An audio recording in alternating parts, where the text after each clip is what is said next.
Olá, irmãos, a paz de Jesus. Estamos de volta com a nossa série Uns aos Outros. E hoje nós vamos falar de um tema muito importante, que é o acolher uns aos outros.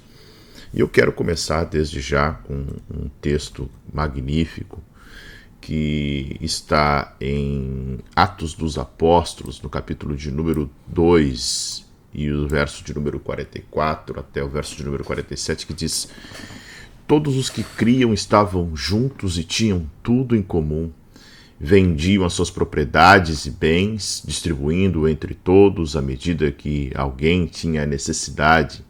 Diariamente perseveravam unânimes no templo. Partiam pão de casa em casa e tomavam as suas refeições com alegria e singeleza de coração, louvando a Deus e contando com a simpatia de todo o povo. Enquanto isso, o Senhor lhes acrescentava dia a dia os que iam sendo salvos. Olha que coisa magnífica, né?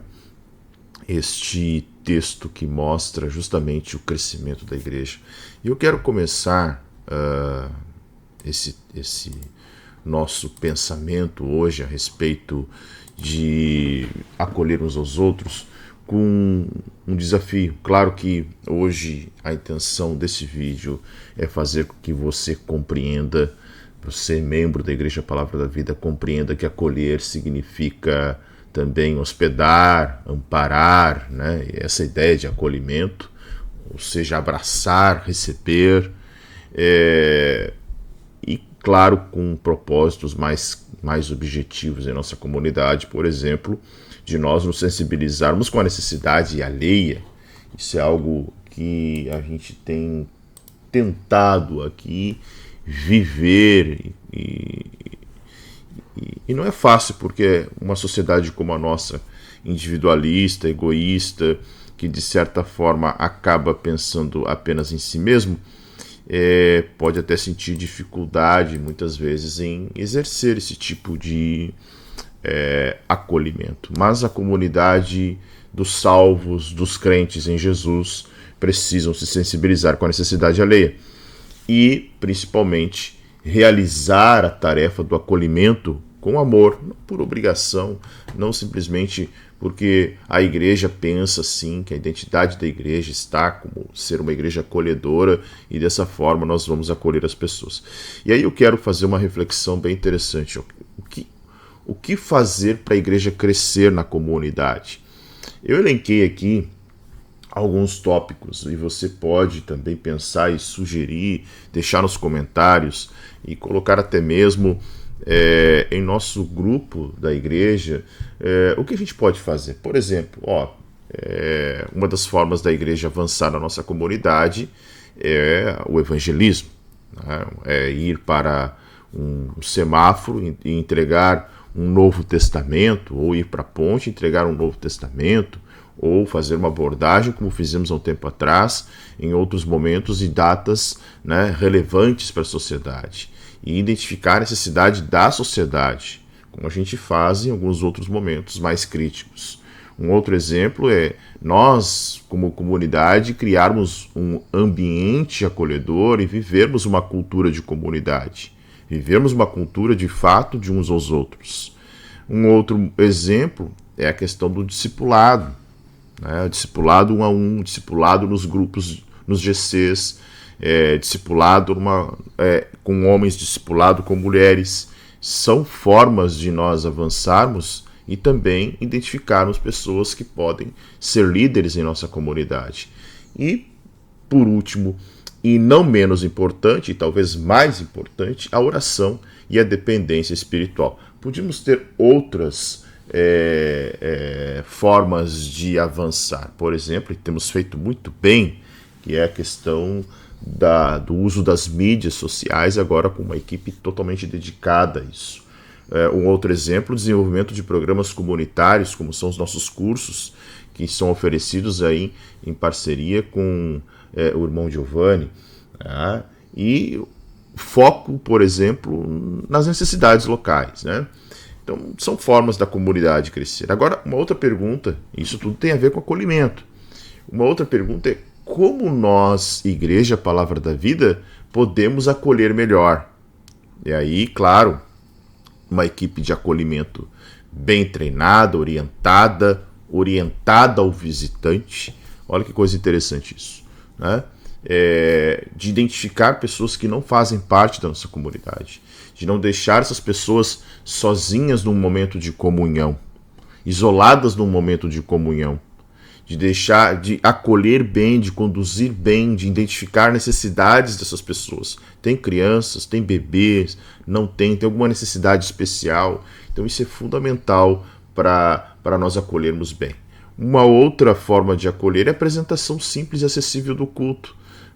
Como nós fazemos lá antes de abrir o culto, antes de iniciar o culto, nós temos lá um roteirinho explicando a duração do culto, a questão de banheiro, a questão de trocador, né, de fraldas, a questão da sala de amamentação, da brinquedoteca, tudo isso ficando muito claro e muito acessível para que não haja surpresa para o nosso visitante. Para aqueles que estão avançando na membresia, o programa de integração, o Integra, o nosso café de boas-vindas, para deixar muito claro como a igreja funciona, e para aqueles que visitam esse contato pós-visita. Eu elenquei aqui alguns exemplos, mas poderíamos ter outros, né, outras formas. Por exemplo, pensando aqui, né, uma facilidade, divulgação dos GCs, ouvindo as pessoas, se disponibilizando a recebê-las, a ouvi-las depois do culto, né, já com a nossa equipe ali do presbitério, por exemplo, né, a gente sai um pouco da nossa rotina, né, quando a gente termina o culto, a gente se reúne com as mesmas pessoas. Não, estar ali disposto para orar por aqueles que precisam de uma oração, até mesmo de uma palavra. Assim nós seremos mais acolhedores. Então, uma forma da gente pensar como a igreja pode ser mais acolhedora. E aí, o texto que eu li é interessante porque mostra que desde o início a igreja foi descobrindo que o projeto de Deus, estamos falando da igreja primitiva, né? Que a igreja descobriu que o projeto de Deus abrangia muito mais daquilo que estava na cabeça dos discípulos. É nós aqui, é nosso gueto, nossa comunidade, nossas pessoas. Não, avançou, foi maior, né? E aí a gente vai, nesta lição, encontrar algumas maneiras simples de obedecer a ordenança de Jesus, né? Causando um grande impacto. É isso que o imperativo precisa ser. O imperativo uns aos outros. Um grande impacto na vida daqueles que estão sendo introduzidos na comunidade da igreja. E também a sociedade da qual nossa igreja está inserida. Tá? É aquilo que eu sempre digo. Nossos ministérios, nossas ações, elas precisam edificar os que estão aqui dentro e atrair os que estão lá fora. Então é muito importante a gente compreender isso, tá?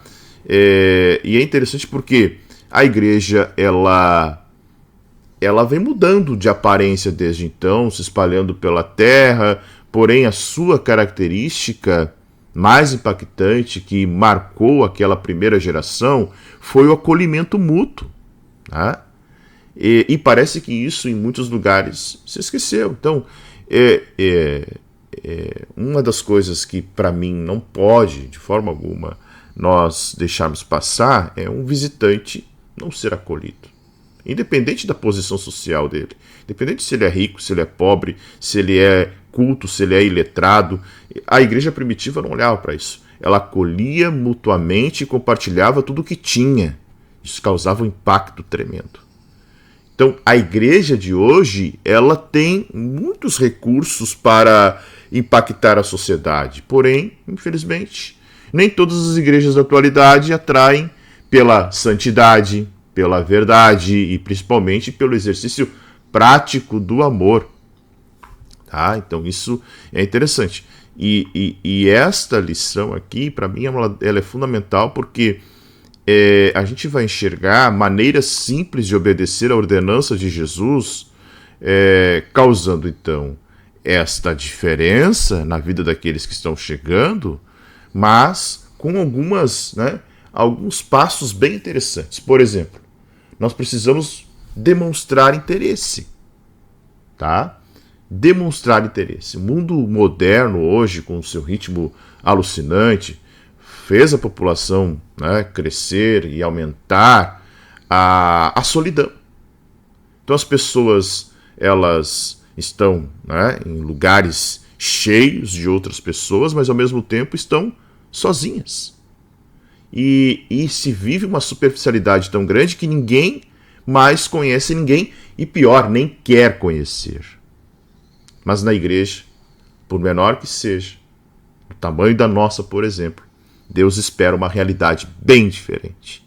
O Senhor quer que a gente manifeste, tenha manifestações de amor, de comunhão e de interesse mútuo. Afinal, nós somos uma família, somos filhos de Deus. E o conselho de Paulo é que não apenas cumprimentemos, mas tenhamos a disposição de ajudar aqueles que estão chegando, os novos convertidos, os fracos da fé. São 3 grupos, os que estão chegando, tá?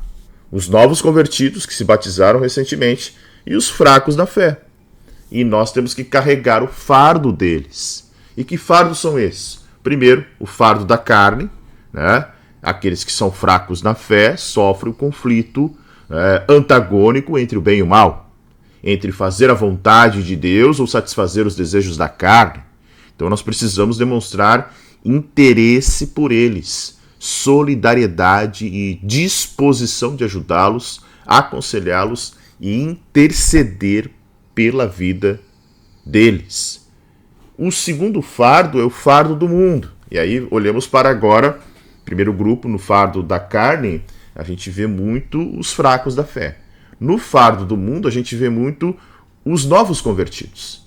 E aqueles que não cresceram na fé, esses 2 grupos são bombardeados dia e noite, pelas insinuações, pelas atrações do mundo, pelas distrações do mundo, até mesmo por insultos da sociedade, dos amigos, da própria família. Então, esses precisam do nosso apoio e compreensão para vencer essa difícil etapa da vida. Um terceiro fardo é o fardo do diabo. Então, ninguém está mais interessado na ruína daqueles que já estão fracos na fé do que o próprio Satanás. Então, as tentações constantes e, às vezes, até mesmo das complicações que podem existir dentro de um ambiente comunitário, elas precisam ser identificadas e travadas, tá? Então, estas pessoas precisam sentir que nós estamos interessados no bem deles para que eles se sintam amparados e fortalecidos, tá? Então, demonstre interesse, conforme Romanos 15, 1, 3, que fala justamente do texto de fracos e fortes. Um outro ponto muito importante é que você demonstre respeito.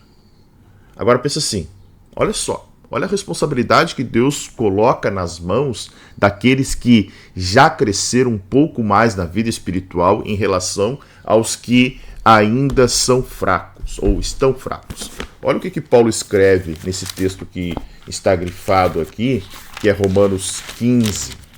Diz assim, mas nós que somos fortes devemos suportar as fraquezas dos fracos e não agradar a nós mesmos. Portanto, cada um de nós agrade ao seu próximo no que é bom para a edificação. Porque também Cristo não agradou a si mesmo, mas como está escrito, sobre mim caíram as injúrias dos que te injuriavam. Olha que texto mais forte isso. Então, como é que eu vou demonstrar respeito?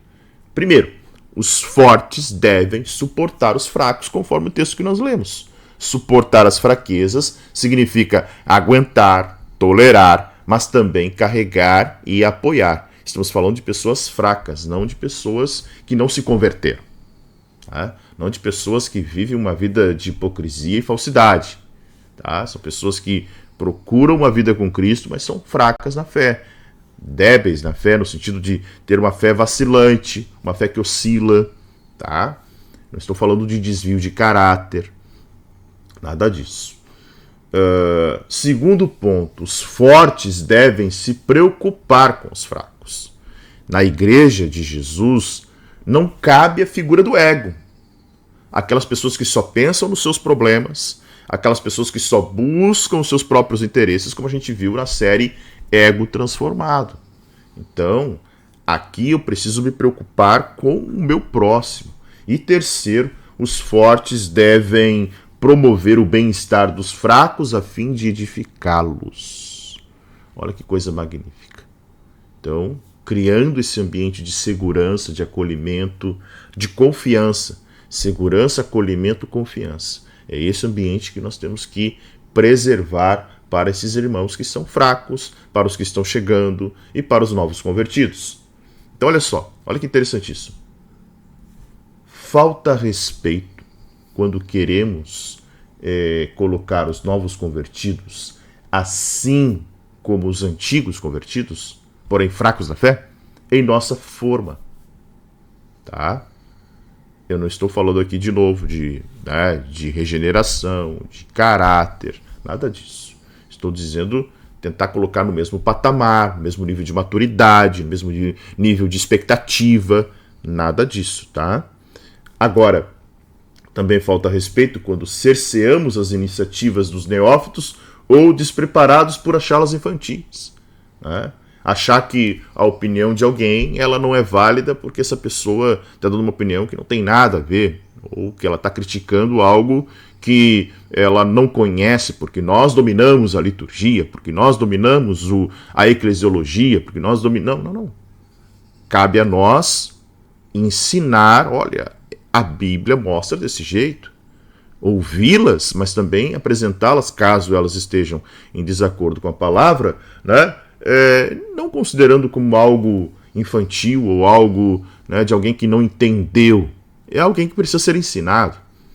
E falta respeito quando demonstramos a devida tolerância, quando não demonstramos a devida tolerância para com aqueles que ainda não conhecem a nossa forma de viver, as nossas regras, a nossa vida em comunidade, ou conhecendo-as não se conformam a elas. Então, o discipulado serve para isso. É claro que se existem regras de uma comunidade, a pessoa se recusa a viver, entende, mas se recusa a viver, ela também está se recusando a viver em comunidade. Mas não é o nosso caso, né? Eu acho que aqui cabe mais nós entendermos mesmo que nós temos grupos de pessoas que estão chegando, né, se convertendo, e há aqueles que precisam de um maior cuidado, tá bem?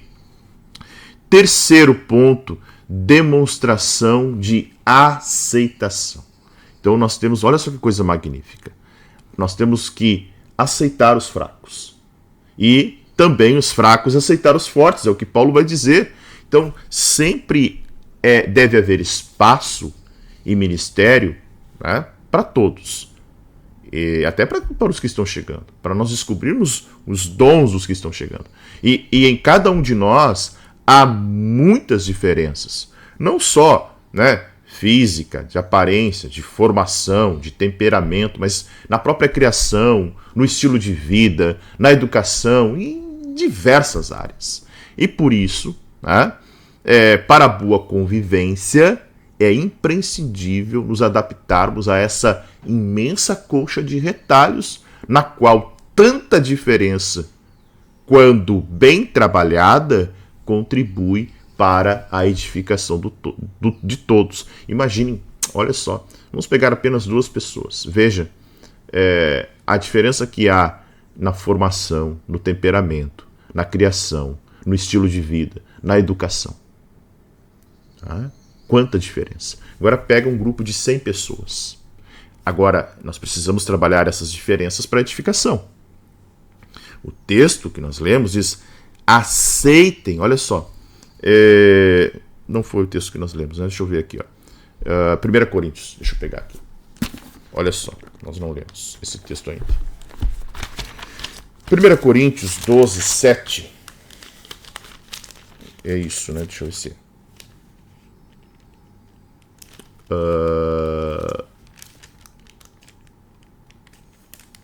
na versão da nova tradução na linguagem de hoje, diz assim: portanto, aceitem uns aos outros para a glória de Deus, assim como Cristo aceitou vocês.